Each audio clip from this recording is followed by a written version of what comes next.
6 hodín 37 minút, to je presný čas. Poďme na sľúbenú tému. Lucia sa totižto stretla s automobilovým pretekárom Jarom Homolom a dozvedela sa, čo sú to plecháče. Ahoj. Ahoj, dobré ráno. Sú to klasické autá, teda nie formuly, ale viac už predsa len Jaro Homola.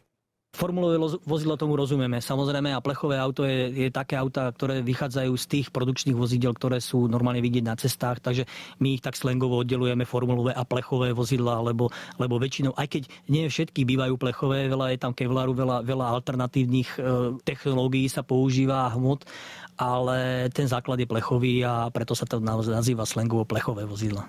Jaro teda jazdí na plechových vozidlách a to v pretekoch do vrchu. Tento víkend sa chystá na Jahodnú pri Košiciach. Mňa však zaujímalo, či formule jazdiece v pretekoch do vrchu sú iné ako tie, ktoré jazdia na okruhoch.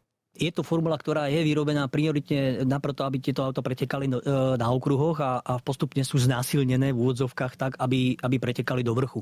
To znamená, že sú to formule, ktoré vidíme klasicky na okruhoch, či to je nejaká Formula 3 alebo Formula 3000, to je taký vrchol, s tým, že sú samozrejme sprevodované a urobené tak, aby fungovali na pretekoch do vrchu, čo je ďaleko lacnejšia záležitosť. No a ktoré sú rýchlejšie, formuly či plecháče?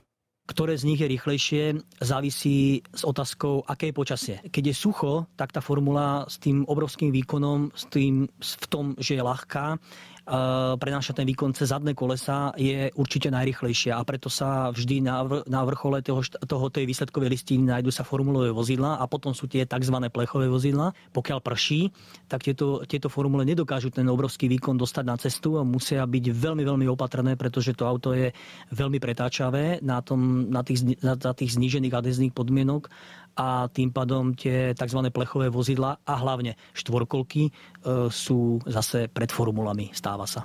Tak v takomto prípade som ja veľmi rád, že nemám ľahkú formulu, ale klasického plecháča. Sme sa dozvedeli od Jara Homolu množstvo zaujímavých vecí a budeme mu držať palce. Áno, kecal, všetko by nám povedal. Sledovať jeho výkony, pretože on hej. jazdí na tých rôznych pretekoch a ak bude mať za sebou nejaký výraznejší úspech, tak od nás Fanrádia sa to dozviete.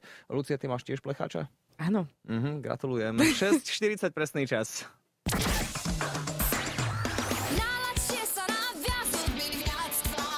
Moje najobľúbenejšie rádio.